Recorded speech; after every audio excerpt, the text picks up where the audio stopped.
Pour obtenir la bourse, tous mes camarades de classe étaient déjà partis. Tous ceux qui avaient un bac déjà avec 11 de moyenne étaient déjà partis hors du pays.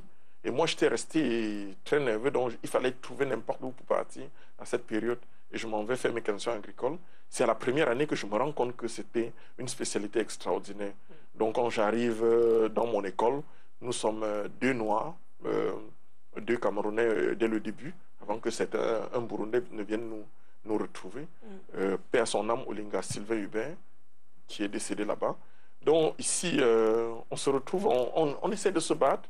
Et pendant ce temps, on nous coupe la bourse parce qu'il faut expliquer que cette bourse, à un moment, a été tranchée. Et il fallait se débrouiller. Et j'ai eu des surnoms bizarres en Union soviétique. On m'appelait Chicago Bulls. Bon, peut-être parce que je joue aussi au basket, mais parce que je récupérais les têtes de bœufs des Russes qui ne mangeaient pas la tête de bœuf dans la religion orthodoxe. Eux, ils ne consommaient pas les têtes de bœuf. Et moi, j'achetais les têtes de bœuf, je faisais cuire dans des cocottes minutes. Et je retirais la viande qui était dans cette tête et j'emballais. Et je revendais aux autres Africains dans mon université pour essayer de m'en sortir. Bon, il est aussi arrivé que Bon, il est arrivé que je faisais l'exercice des fainéants pour qu'on me donne un peu à manger. Donc on disait, et les Russes disaient, oui, il y a un Africain là qui a faim, va le voir avec ton exercice de mathématiques, il va vite résoudre cela, des théories mécaniques. Donc je faisais ça, j'excellais de ce côté, et je faisais cela pour qu'on me donne un peu à manger pour subvenir à mes besoins jusqu'à ce que j'obtienne mon diplôme d'ingénieur. Et c'est quand je m'inscris en doctorat que le calvaire commence, et puis il fallait vendre les sous-vêtements femmes. Donc il y a cette marque extraordinaire Astor que je prenais, j'achetais en Allemagne et je partais dupliquer en Chine. Et je faisais venir ça par wagon et je vendais avec les Vietnamiens dont je vendais. J'étais le premier noir à vendre au marché de Barbachov à Kharkov.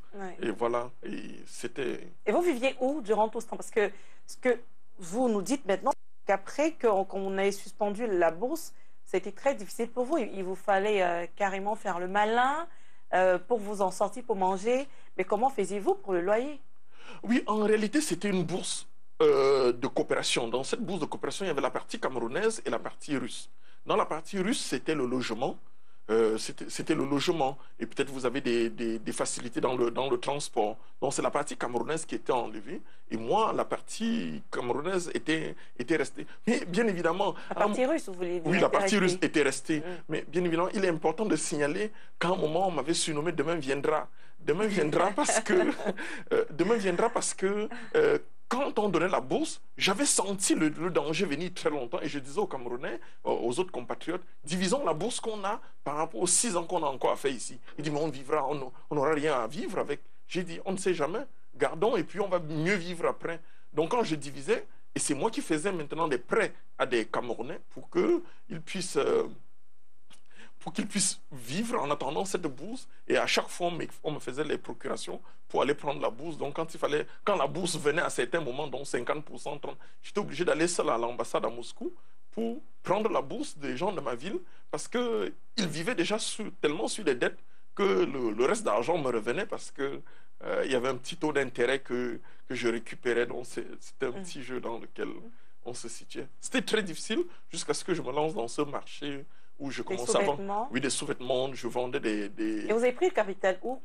Et puis avec combien? Parce que c'est ça que nous, on aime savoir quand quelqu'un investit, qui devient entrepreneur. Alors là, il faut mieux comprendre. J'espère qu'on aura quelques images là-dessus. J'ai commencé à vendre sur les Lipico, dont on m'appelait football qui. Football qui en russe veut dire les tricots. Donc je vendais, j'ai acheté une demi-douzaine de tricots que je vendais et après j'ai acheté une douzaine. Bon, comme je parlais très bien le russe, parce que je parle très bien russe, je parle mieux le russe que le français. Et quand je me suis lancé, il y avait des gens les Africains ne savaient pas comment faire pour vendre. Donc j'étais obligé de vendre pour eux et vendre pour moi. Alors il fallait se lever très tôt le matin, dès 4 heures pour réserver sa place. Moi, je dormais parce que je savais que les autres vont réserver ma place parce que je veux vendre pour moi et vendre pour eux. Et quand les Russes venaient acheter chez les Africains, ils savaient que les Africains ne mettaient pas de très grandes marges. Bon, et pour cela, on vendait, on s'entendait. Et c'est comme ça que je vends, je commence à m'intégrer. Et je me rends compte que c'est les Vietnamiens qui avaient ce marché. Et pendant ce temps, j'ai commencé à prendre quelques petits mots en vietnamien pour pouvoir m'intégrer dans la colonie vietnamienne et surtout avoir de meilleures places. Ces meilleures places que j'ai. Et puis, je me suis rebalancé directement dans Donc, ces sous-vêtements... Donc, ça veut dire que quand vous commencez à vendre les t-shirts, la demi-douzaine, au départ, c'est quoi votre capital? Mais demi-douzaine de tricots, qu'est-ce que vous pouvez vous imaginer? Si je pense que c'est 1 euro maxi pour un t-shirt que vous pouvez acheter. Donc vous avez 3000 francs. La bourse était suffisante. Mais n'oubliez pas que ceux qui parlent de capital sont des très grands consommateurs de bière et de whisky. Donc c'est même le même argent, puisque moi, je ne suis pas un adepte de tout cela. Vous savez, les Africains en Europe, c'est des champions des boîtes de nuit. Moi, j'ai jamais mis pied. Pas? Non, même pas. Je suis jamais allé. Peut-être je vais commencer à y aller. Mais c'est le même montant que les autres ont, que vous investissez pour essayer de voir. Mais on n'y va pas. J'allais pour la survie. Hein. J'allais pour la survie. Mais à un moment, je me suis rendu compte que ça pouvait dégénérer, ça pouvait donner un peu d'argent. Et quand j'ai eu suffisamment d'argent, je suis sorti de la cité universitaire pour m'acheter un appartement là-bas et m'acheter après une maison. Et quand j'ai acheté une maison, donc je vendais maintenant en gros et je dealais maintenant avec ce qu'on appelait les novoruski. Les novoruski en russe veut dire les nouveaux Russes. Donc c'est Tchétchènes, tous ceux qui ont suffisamment d'argent. Et c'est là où la mafia a commencé, jusqu'à l'agression que j'obtiens. Je suis agressé un 28 mars. Et on prend tout l'argent. Dans quelles circonstances? Qu'est-ce qui s'est passé? En réalité, j'avais osé. J'étais allé un peu plus loin. Nous avons joué à un petit jeu sur un marché avec des Russes, où j'étais un peu plus rusé, où je leur disais, vous allez vendre... J'ai baissé le prix. C'était dans la guerre des prix. Et quand on a baissé les prix énormément, à la fin, j'ai vu que c'était moins-même du prix d'achat. On continue à baisser les prix. J'ai envoyé des gens réacheter tout ce qu'ils avaient. Et quand j'ai réacheté, je suis revenu revendre. Le juge ont constaté, c'est bon, j'étais un peu à l'école. Les Russes n'aiment pas se faire doubler. Non, surtout pas un noir. Surtout pas un noir. C'était... Bon, et comme j'étais un peu soutenu, comme j'étais conseiller municipal de la ville de Kharkov, donc j'étais le représentant des Noirs dans la communauté, parce que je parlais bien, bon, anglais, français, et puis... Russe également. Et russe, et l'ukrainien aussi, parce que j'ai soutenu ma thèse en ukrainien. Votre thèse de doctorat? Ouais. Même si vous n'allez pas vous faire appeler docteur. Au Cameroun, on se serait attendu à ce que vous disiez docteur Thierry Niamen. Vous savez, pour moi, le docteur, c'est celui qui sait faire quelque chose. Je crois qu'il doit y avoir un téléspectateur qui doit nous écouter, parce qu'un jour, il m'avait demandé, quand j'avais conçu, peut-être on en parlera, ces arachides grillés en poudre. Il m'avait dit, il a un doctorat depuis 1967 et on ne peut pas griller les arachides, ça devient en poudre. Et parce que je lui dis, oui, merci collègue. Il me dit, non, je ne suis pas le collègue des commerçants. Bon, ça m'a un peu amusé.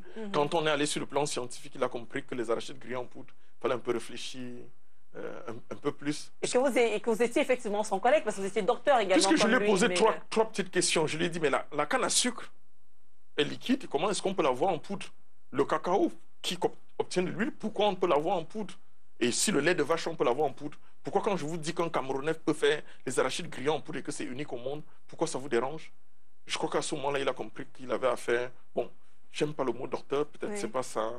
Le doctorat, pour moi, ne doit pas rester dans des documents reliés. Vous savez bien que j'enseigne aussi la création d'entreprises dans les universités, comme en université catholique, à Subdeco. Donc, là-bas, moi, je dis, l'essentiel, c'est le concret. C'est ce que tu es capable de faire. Et on t'appellera docteur.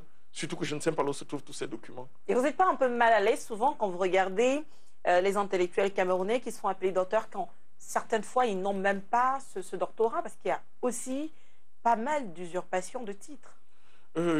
J'aime pas porter ce jugement, parce qu'à un moment de la vie, pour moi, c'est qu'est-ce que tu as fait avec?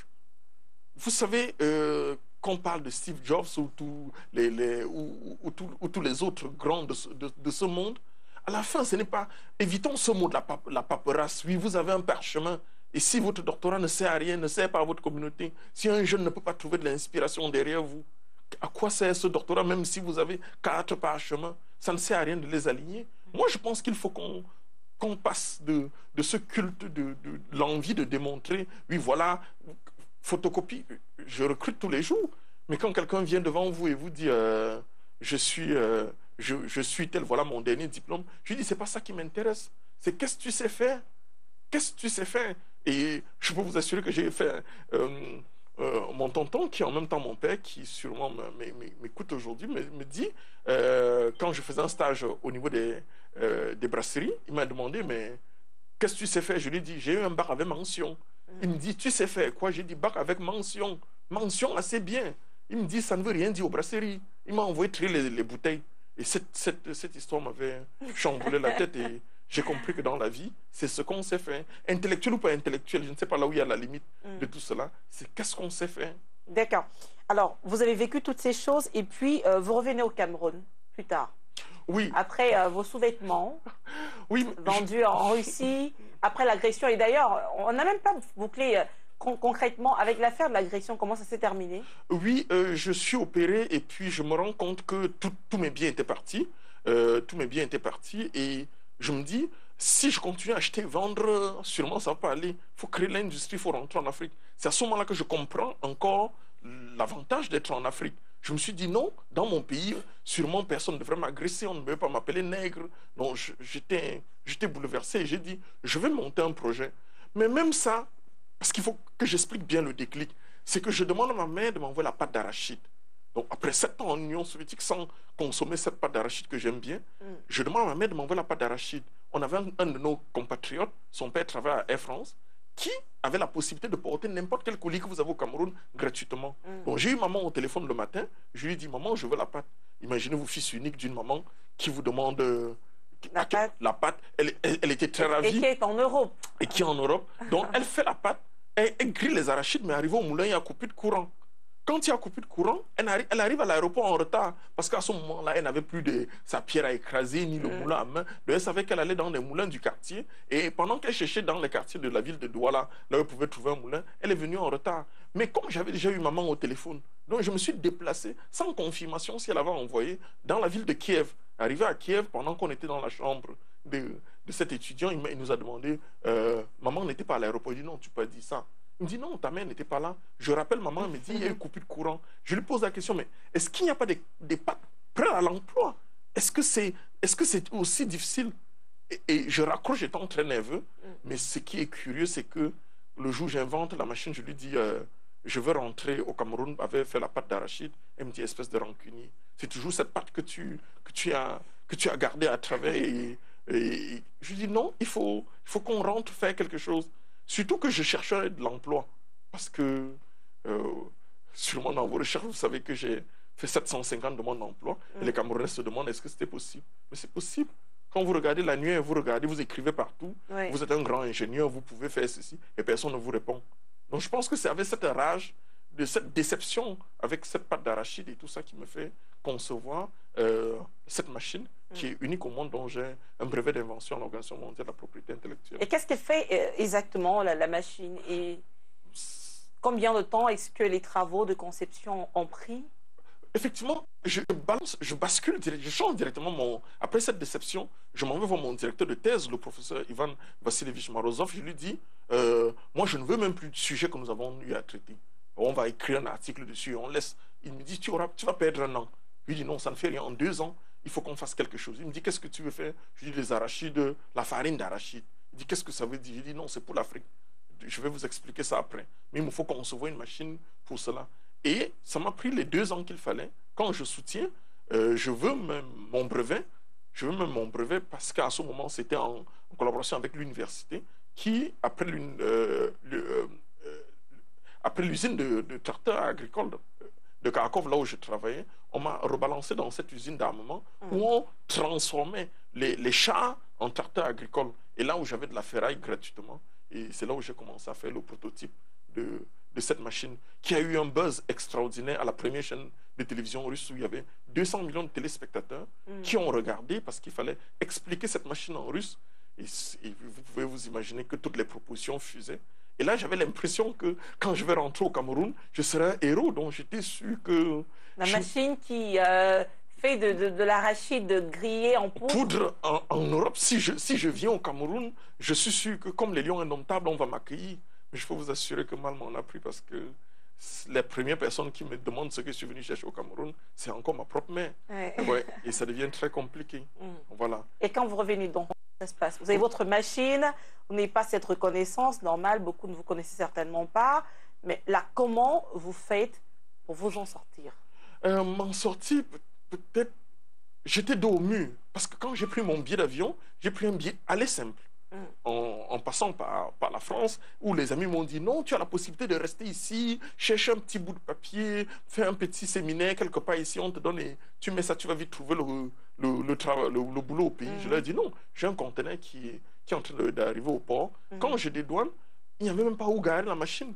C'est là où, dans une maison en Carabote, et je remercie ma tante, la petite soeur maman, qui me montre la maison. Mais je pense qu'au départ, il n'y avait pas une bonne intention familiale. On voulait dire, bon, comme tu as décidé de rentrer là, va voir la maison en Carabote, comment ça ressemble, là où tu sors. Mais moi, je ne voyais pas cette maison en Carabote comme les autres. Je voyais qu'il fallait sortir le prototype, montrer, comme j'avais déjà fait le prototype en Europe, donc j'étais sûr qu'en le faisant au Cameroun, les gens pouvaient accepter. Bon, les gens faisaient la sauce, mais tout le monde disait, mais comment les arachides peuvent être en poudre? C'est celui qui l'a mélangé avec le truc du maïs. Donc, il y avait des déceptions, c'était des déceptions en déception. Mais pour moi, je ne voyais pas tout ça. C'était compliqué.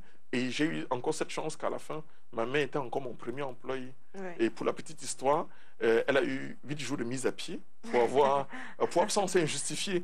Elle m'a abandonné, elle allait à la tontine. Et pour moi, ça m'avait gêné. Et elle me dit, ouais, papa, tu vas travailler avec qui? Je dis, il n'y a pas de papa ici c'est le boulot. Donc, et après, elle a continué de bosser avec vous quand même? Oui, oui, bien sûr, bien sûr. Elle avait, je crois à l'époque, c'était 500 francs par jour. Donc, bon, et je lui dis merci. Maman, toi qui m'écoutes, tu m'as... C'était surtout pour aider son fils. Alors, donc, vous faites ça, et puis là, vous commencez à rentrer dans le marché camerounais. Aujourd'hui, vous avez plusieurs produits. Vous fabriquez même des croquettes pour chiens. Ça, jusqu'à présent, c'était des marques étrangères qui distribuaient sur le marché. Oui, je veux remercier le professeur Sobgui, qui est un camarade de classe, qui avait des chiens. Il me disait, est-ce que tu as remarqué qu'il y a des marques, de croquettes de chiens au Cameroun? Tu peux regarder de quoi c'est que tu... Parce que toi, avec ton ingéniosité, que tu peux... Et à la fin, je me dis, mais tiens, comment ces Européens vont venir nous nourrir nos parents, nourrir tout le monde, et même les animaux. Non, il faut que quelqu'un puisse faire un truc made in Oja. Donc, et alors, pour cela, j'avais déjà compris le concept. Le concept, c'est de bien emballer. Quand on montre qu'on peut faire de la qualité, alors vous attirez des mouches, c'est tout. C'est intéressant, hein, parce qu'on vous a en face. C'est quoi ces croquettes pour chiens? Est-ce que c'est des croquettes que les humains aussi peuvent manger, mais qu'on met dans des sachets pour chiens? Qu'est-ce qu'il y a de particulier dans des croquettes pour chiens? Je suis sûr que si c'était un Européen qui était devant vous, peut-être, je ne suis pas sûr que vous aurez posé la même question. Mais je peux quand même répondre. En réalité, ils ont fait les croquettes. Ils ont appelé ça croquettes pour chiens. Nous aussi, Africains, disons qu'on va faire des croquettes pour chiens. C'est tout. Croquettes pour chiens. Je ne sais pas ce qu'il faut dire là. Non, parce qu'en fait, on est surpris. Alors, on est surpris, mais on les voit dans les supermarchés depuis une trentaine d'années. Oui, on avait toujours voulu savoir. C'est-à-dire que si on avait eu l'un d'entre eux, on ne demande pas non plus la formule de fabrication, mais juste essayer de comprendre, est-ce qu'il s'agit de farine? De quoi s'agit-il dans des croquettes de chiens? C'est des farines. Ouais. En réalité, pour dire vrai, de vous à moi, on peut dire quelque chose de c'est des résidus. C'est des résidus qu'on compote pour pouvoir mettre ça sous forme de croquettes. Et les chiens en adorent parce que c'est composé du soja. Ça, c'est notre particularité. Mais tout part d'un fait. Hein. Nous avons remarqué que le taux de perte qu'il y avait dans notre entreprise devenait très élevé. Mais on a demandé comment valoriser les déchets. En valorisant les déchets, on s'est rendu compte que dans la valorisation de nos déchets, on peut le mettre sous forme de croquettes pour les chiens. Et quand ça devient bien emballé, on dit, ah tiens, les Africains. Surtout, il faut... Et moi, il y a quelque chose qui m'intéresse. Toujours, on m'a dit, si tu mets Made in France, il faut mettre que ça vient de l'extérieur. Et je dis non, je vais mettre Made in Cameroun. Je veux dire, les Camerounais sont capables de faire de bonnes choses. Et c'est là qu'il faut challenger pour faire des produits de qualité. Et le financement, c'est la grosse question à chaque fois qu'il faut investir quand on voit grand et on a besoin de produire un peu plus, on n'a pas de reconnaissance, on n'a peut-être pas grand-chose. Comment vous vous êtes financé ici au Cameroun? C'est la même question qui revient chaque fois. Mais vous savez, en revenant, ayant conçu ma machine, vous pouvez comprendre que ça m'a pris énormément d'argent. Il fallait faire un conteneur. J'étais le seul Camerounais à l'époque capable de faire un conteneur venant de Karakov pour pouvoir se retrouver à Douala. Donc, on est en quelle année? On est comme ça en 98, parce que le conteneur arrive ici en fin 98. Pour que je commence en février 99 quand je prends mon... Parce que j'envoie le conteneur avant de prendre mon billet d'avion pour venir retrouver cela au Cameroun. C'était souvent des déménagements parce que c'était un effet personnel. Donc tout était en 1-1. Mais j'avais bien préparé mon retour parce que j'avais fait mon business plan, j'avais déjà fait toutes les autres choses. Mais toujours, j'étais sûr que quand je vais revenir, tout le monde, les banquiers, tout le monde devait venir avec de l'argent. Mais dès que je suis arrivé au Cameroun, je n'avais rien. Je n'avais rien. Je pense que tout commence avec 65 000 ou 100. Ça n'était même pas 100 000 francs. Il fallait l'acheter. Moi, j'ai appris à trier le maïs.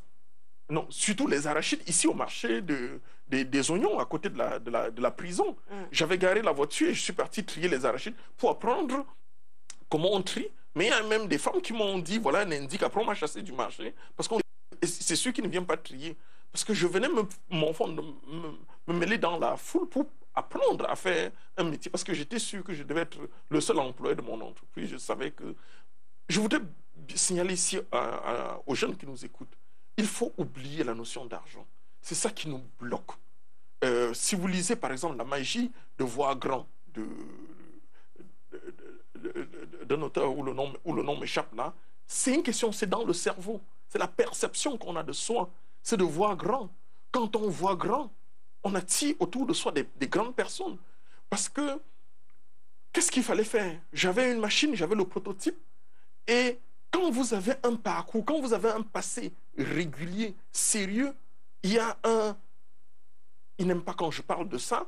Il y a un ami qui m'a donné, après près de 3 ans de travail, 2 millions, sans reçu, sans rien. Et je lui dis encore merci. Il ne connaît pas là où je vis jusqu'à aujourd'hui. Mais c'est extraordinaire.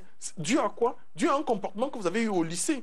Il a vu comment moi je gérais Moi j'étais le capitaine de l'équipe de basket de mon lycée. Et quand on donnait les primes, je divisais ça au virgule près. Ça veut dire qu'il faut être rigoureux et surtout... Vous avez quand même essayé, vous avez quand même essayé de doubler les Russes. Hein. C'est-à-dire que l'honnêteté...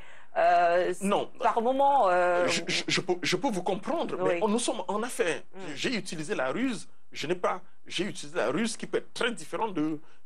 C'est une technique. Oui. C'est une technique de vente. Vous pouvez faire du dumping. Et si vous faites du dumping, je peux envoyer des gens venir réacheter chez vous. Je ne vois pas en quoi c'est si malhonnête que ça. C'est plutôt... Bon, mais les Russes n'avaient pas vu de cette manière. Bon, ils n'ont pas vu de cette manière. Et puis, j'ai payé le prix. Hein. D'accord. Alors, aujourd'hui, beaucoup de jeunes veulent entreprendre. Et au-delà de la question d'argent, que vous conseillez de ne pas trop regarder, parce que tout compte fait, il faut rêver grand. Il y a d'autres difficultés qui sont pas toujours fonctionnelles, mais aussi structurelles. Quand vous créez votre entreprise, quelles sont ces difficultés que vous avez rencontrées qui sont autres que le financement? Vous savez, les jeunes, il faut qu'on se dise la vérité. Et mes étudiants m'écoutent parce que c'est le même message que je passe au quotidien. La réalité, c'est que les jeunes ont suffisamment d'argent. Il faut voir, regardez bien leur téléphone. Regardez bien leur téléphone. Les montants sont extraordinaires. Regardez combien de biens ils consomment tous les jours. À la fin, ils ne savent même pas ce qu'ils veulent. Parce que si tu ne sais pas où tu vas, tu risques d'atterrir nulle part. Ça, c'est clair dans la vie. À la fin, j'ai rencontré un jeune qui m'a dit, « Monsieur, je voudrais faire de la porcherie. » J'ai dit, « Mais avec ton habillement, tu n'es pas prêt à faire la porcherie. » Ça sent là-bas. Il n'est même pas prêt à savoir que si on fait la porcherie, il faut supporter les odeurs. Donc pour moi, c'est la prédisposition. Tout ne se situe pas dans le business plan. C'est bien vrai, c'est très important. Il faut avoir de l'argent, oui, c'est important. Mais est-ce qu'on est prêt à se lancer dans cette aventure? Il faut s'armer. Et pour s'armer, c'est une attitude, c'est un comportement, c'est une série de... Vous avez déjà eu des histoires pareilles où vous prêtez 2000 francs à un camarade de classe. Il vous dit, je vous remets l'argent jeudi. Mais quand vendredi, vous allez le voir, il ne dit rien.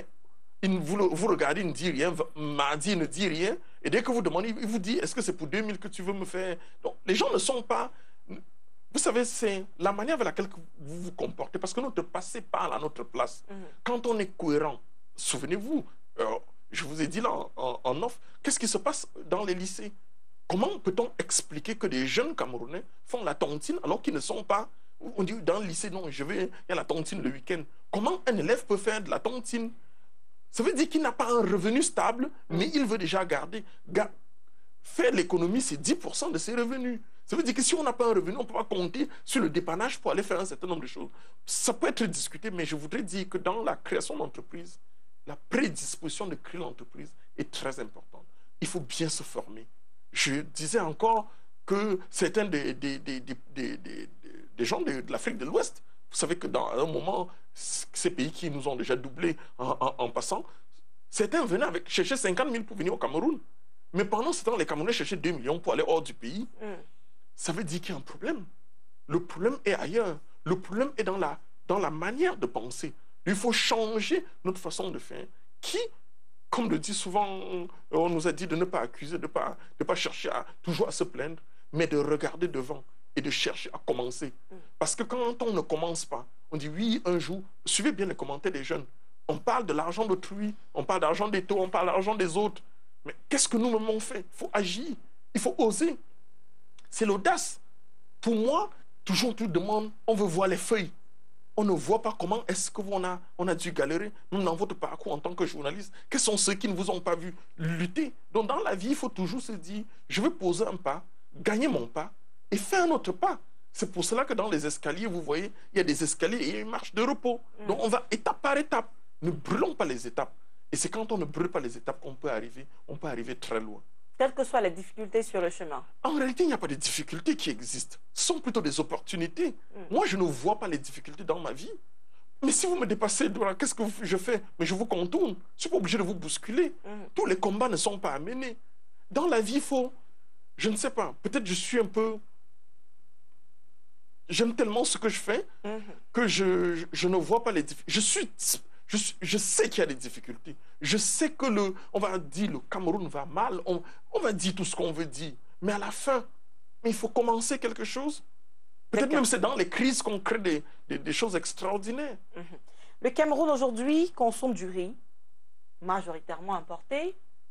On consomme de la sardine, on consomme des pâtes, on consomme des huiles végétales, majoritairement importées.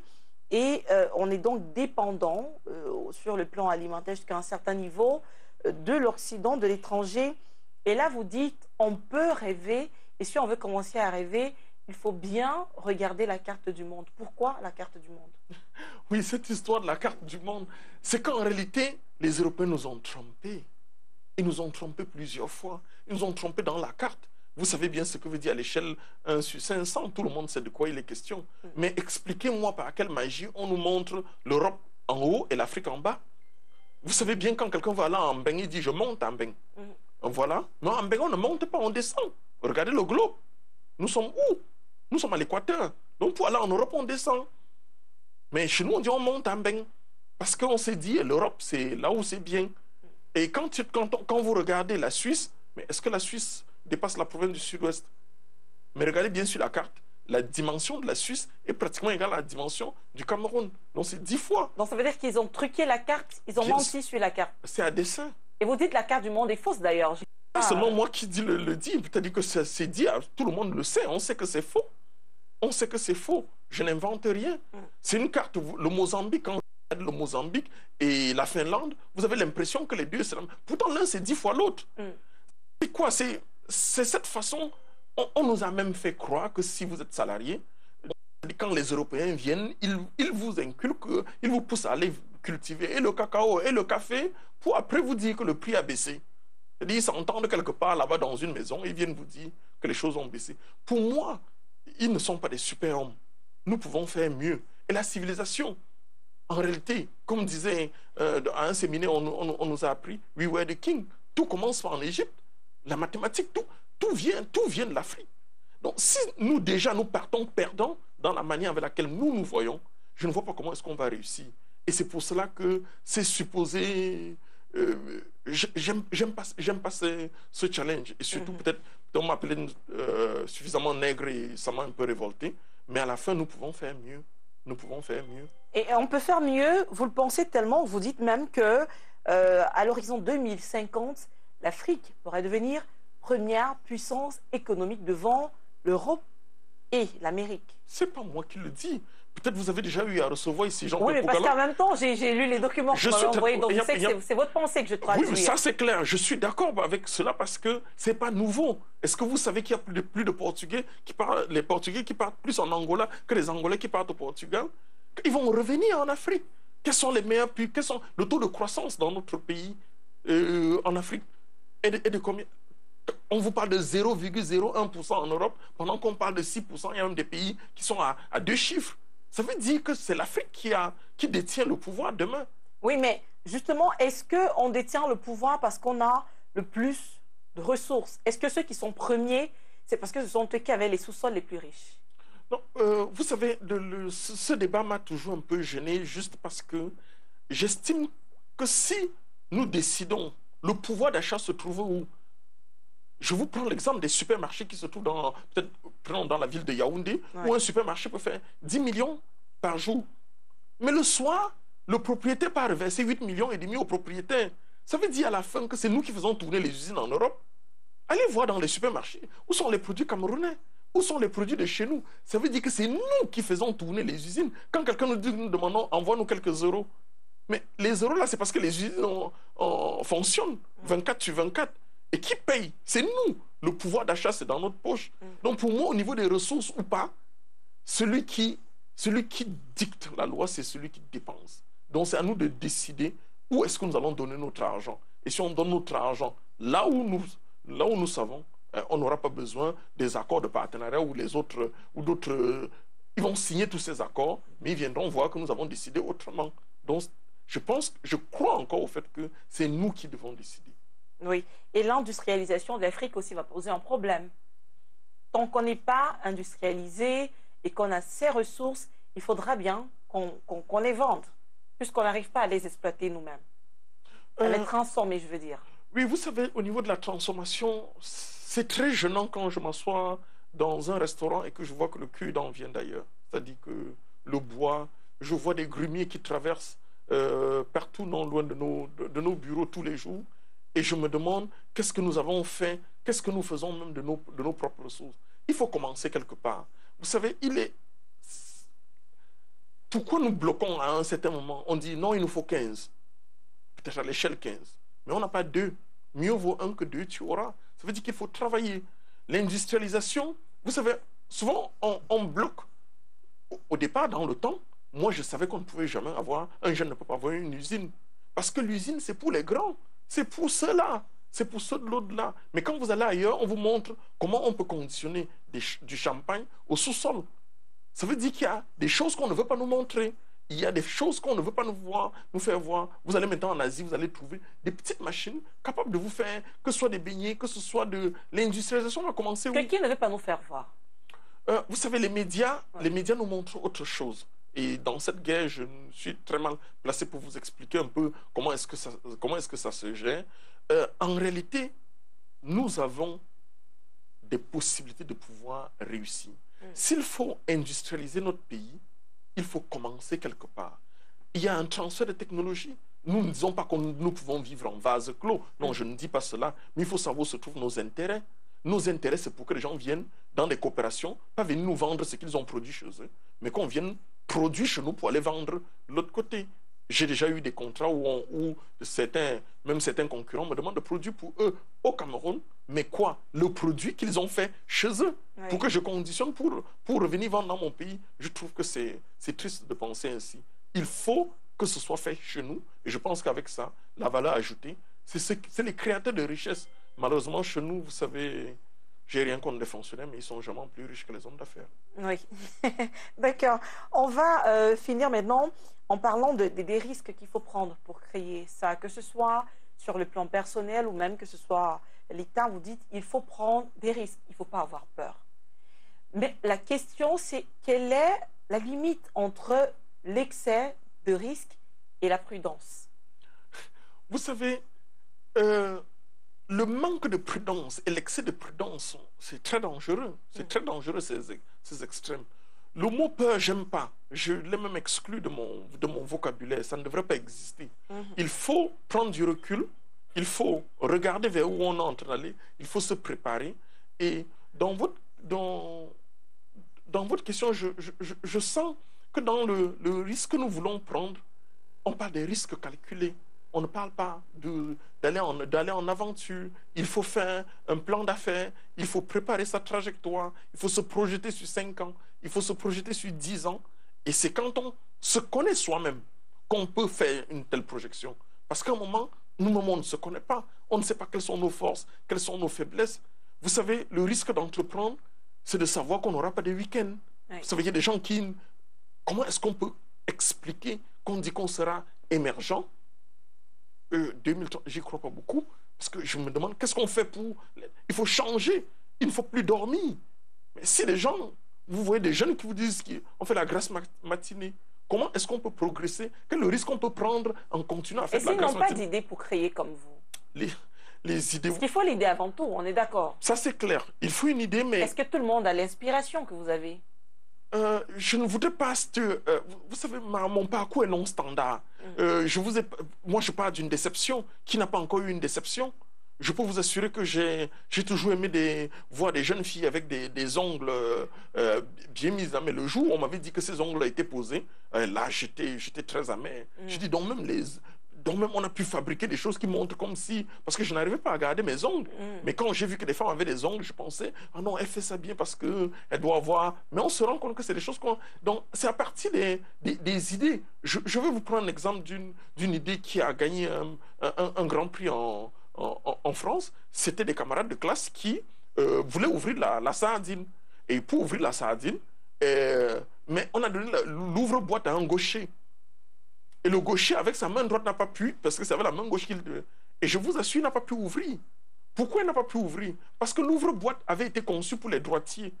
Alors, directement à partir de là, l'ouvre-boîte pour les gauchers, il est devenu milliardaire. Donc, les idées, vous pouvez les trouver à tout bon bout de chemin. J'étais encore avec un jeune qui sortait avec nous de l'académie de leadership à Bouyad, les porteurs de projets, où on se dit qu'il y a près de 5 000 ou 10 000 militaires à Mora, et il y a une femme qui a fait la nourriture, et les militaires sont venus acheter très vite. Ça veut dire que c'est voilà une opportunité qui se crée. Mais ils connaissent bien, ils ont les idées où se trouvent les nouveaux snacks, hein, les bars, restaurants, les idées. Ça vient quand c'est pour connaître la nouvelle boîte de nuit là, laquelle on anime bien, les idées viennent très vite. Je pense que quand on aura faim, les Camerounais, quand les jeunes vont comprendre qu'on est dos au mur, que ça ne sert à rien de dire que j'ai Master 4, Master 5, Master 15, ça n'a pas de valeur tant qu'on ne peut pas travailler. Il faut travailler. Il faut travailler au quotidien. Devenir entrepreneur, c'est bien, mais il y a une chose aussi, ce qui d'ailleurs révolte beaucoup de jeunes, les poussant à aller créer leur entreprise, c'est comment ils sont traités par leurs employés. On parle de salaire, on parle de CNPS, on parle d'assurance maladie. Est-ce que vous, aujourd'hui, qui êtes un jeune entrepreneur, vous avez tenu compte de tous ces paramètres, de dire, OK, il n'y a pas que des richesses qu'il faut créer, il faut également améliorer les conditions de ceux qui travaillent pour nous?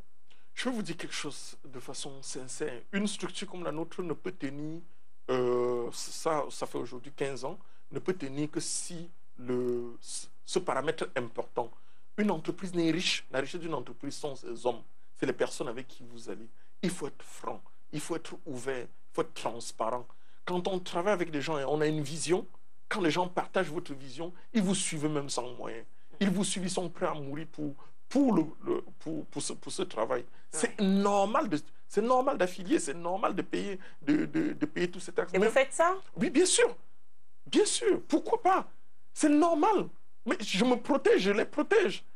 Vous savez, il ne faut pas voir dans tout cela un problème. Il faut plutôt voir des opportunités. Moi, chaque fois que j'ai une difficulté, je me dis quelle est la leçon à tirer. Je ne m'agrippe pas devant ces problèmes parce que à m'écouter, on a l'impression que tout est facile. Non, je ne veux pas dire cela. Il m'arrive de pleurer, mais pour savoir que la solitude, c'est quelque chose d'extraordinaire. C'est parfois difficile, on se demande, mais on va où? Je peux vous dire que sincèrement, en revenant au Cameroun, j'étais tellement fier de mon pays. Mais plus le temps passe, il y a des moments où je doute. Mais ce doute, je dois chasser, je dois combattre. Je ne dois pas voir où est-ce qu'on a fini par, où est-ce qu'on ne...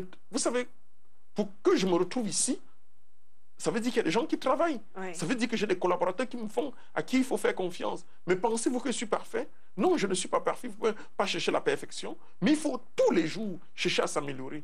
moi, je suis perfectionniste. Je suis quelqu'un qui pose des questions, je suis toujours en train de me renseigner. Qu'est-ce que les autres peuvent faire pour qu'on puisse évoluer? Et c'est parce que vous écoutez les autres. Et c'est pour cela que nous avons eu 2 oreilles et une seule bouche, que vous vous rendez compte que vous pouvez améliorer. Même quand quelqu'un vient de l'administration dans mon entreprise, il se rend compte que je suis de bonne foi. Même si je ne connais pas quelque chose, je peux vous assurer que j'ai toujours reçu des facilités de certaines personnes. Parce qu'on vous voit, on dit, est-ce que c'est même lui le directeur? Pourquoi on dit, est-ce que c'est même lui le directeur? Parce qu'on se rend compte que vous êtes humain. Quand vous humanisez votre relation, vous sentez qu'il y a des gens capables de couler une larme pour vous défendre. D'accord. Et maintenant, pour ce qui est de l'évolution, d'accord, vous payez bien. Il y a cette question de l'assurance, de la sécurité sociale qui est réglée. Mais qu'est-ce qu'on dit de l'évolution, du profil, de la carrière, de comment les gens vont évoluer? Parce qu'en général, dans nos entreprises, là où on entre, on va y rester. On voit rarement les sociétés camerounaises faire comme les grandes entreprises, ouvrir à un moment donné leur capital pour permettre aux travailleurs qui ont déjà mis long dans la boîte de devenir un des actionnaires, par exemple.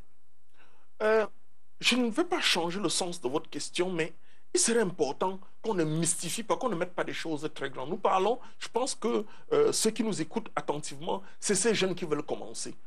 Quand on veut commencer, tout cela, c'est des problèmes supplémentaires pour... Non, pas vraiment. Alors, si vous permettez, oui, parce que oui. Ceux qui veulent commencer, ils peuvent commencer parce qu'ils ont créé leur entreprise. Oui. Et ça, vous le disiez, on ne devient pas riche en étant employé. Oui. C'est vous qui le dites. Ça, c'est clair. Maintenant, ils peuvent également commencer vers leur premier pas en tant qu'entrepreneur, employé et entrepreneur en même temps, oui. en devenant actionnaire, par exemple. Ça, c'est une piste. Voilà. Et ça, je peux vous dire, j'ai un exemple. C'est pour ça que je posais cette question. J'ai un exemple patent parce que mon ancien administrateur général, M. Kwam, a travaillé avec moi pendant des années. Et après, aujourd'hui, il est mon fournisseur. Donc, quand il était dans l'entreprise, il était capable de gagner de l'argent en me livrant des choses. Je ne crois pas que si un des employés vient me proposer le maïs, vient me proposer du soja, je vais aller chercher ailleurs. Donc, on peut gagner de l'argent, on peut ouvrir... Je pense que tout ça, c'est une question de dialogue et d'avoir des ambitions. Il y a des employés ambitieux, d'autres non.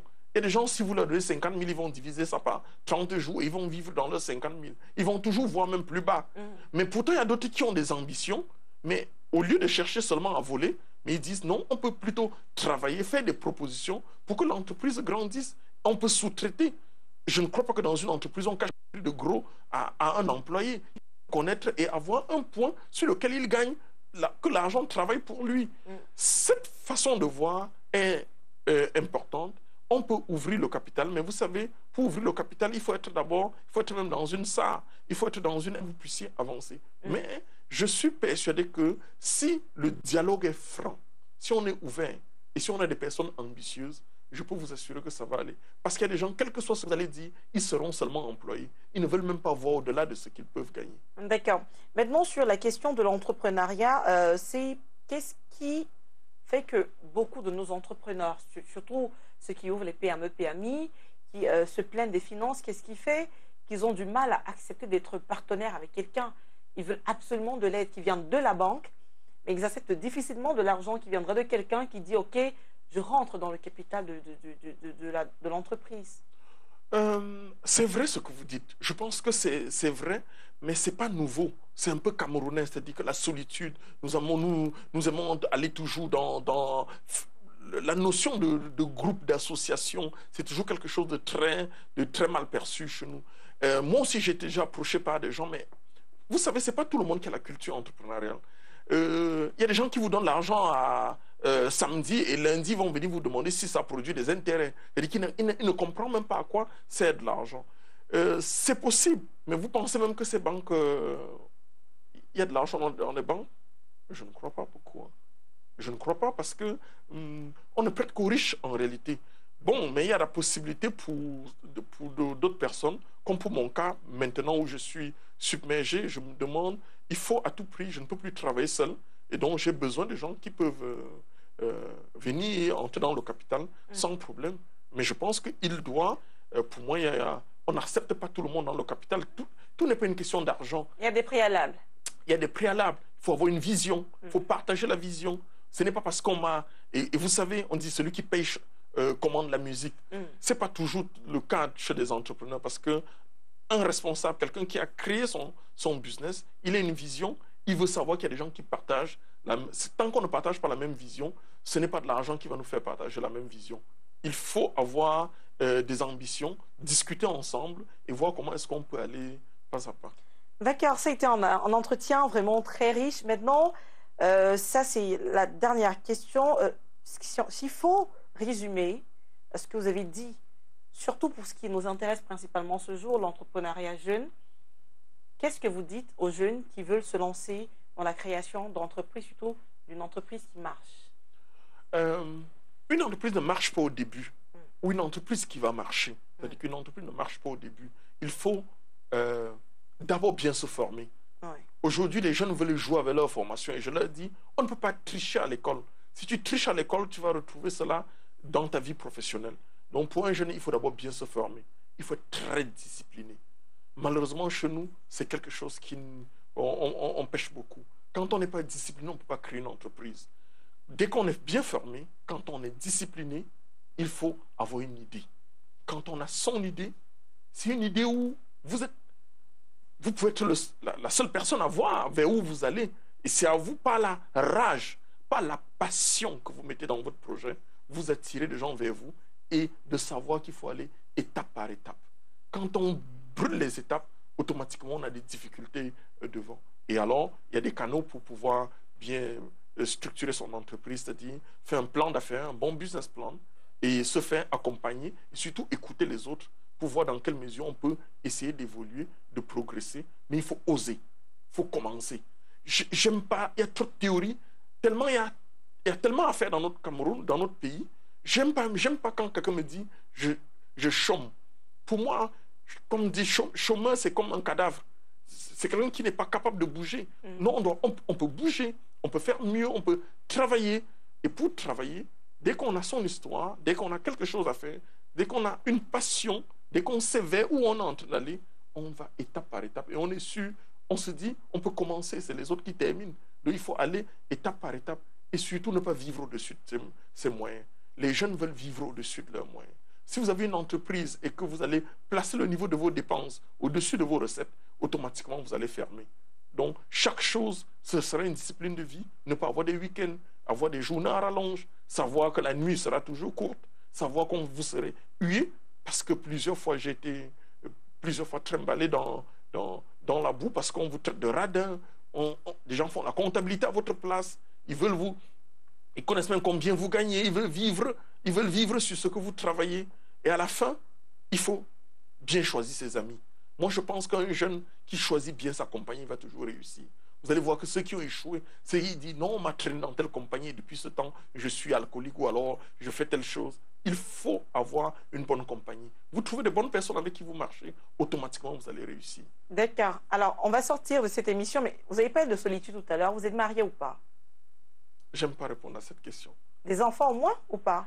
J'aime pas répondre, j'aime pas parler de la vie privée.